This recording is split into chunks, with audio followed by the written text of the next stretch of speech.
15 شعبان یعنی شب برات۔ شب برات کا مطلب نجات، مغفرت کی رات یعنی گناہوں سے معافی کی رات۔ یہ شعبان کی 15ویں رات ہے۔ شب برات کی فضیلت حدیث سے روایت کا درجہ سمجھنا ضروری ہے۔ اللہ کی رحمت کا نزول یعنی مغفرت۔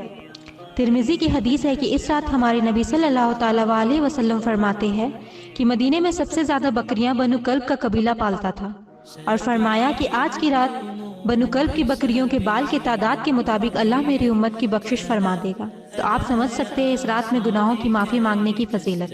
اللہ تعالیٰ شعبان کی 15ویں رات اپنی مخلوق کی طرف نظر فرماتا ہے اور مشرک اور کینہ رکھنے والوں کے سوا سب کو معاف کر دیتا ہے۔ اس سے یہ ثابت ہوتی ہے کہ یہ مغفرت کی رات ہے اور کینہ، بغض، شرک جیسے گناہ معافی سے روکتے ہیں۔ اس رات کیا کرنا چاہیے؟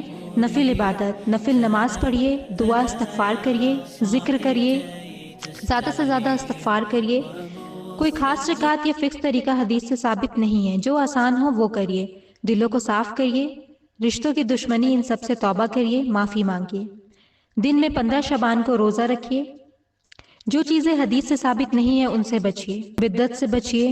100 رکعت 14 رکعت والی نمازیں ہی پڑھنی ہے یہ ضروری نہیں ہے، آپ جتنی چاہے اتنی پڑھ سکتے ہیں۔ عبادت کے ساتھ گناہ کی معافی اور دعا زیادہ ضروری ہے۔ کچھ لوگ جیسے کہ دوسروں کو گناہ گار مانتے ہیں، کچھ یہ مانتے ہیں کہ جو اس رات نہیں جاگ رہے ہیں وہ گناہ گار ہے۔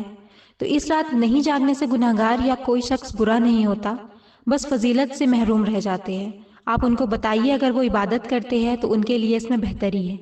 شب برات فضیلت والی رات ہے، اگر عبادت فرض نہیں ہے تو آپ یہ جان لیجئے کہ یہ رات نفل اور دعا کا موقع ہے اور اس رات گناہ کی بخشش ہوتی ہے۔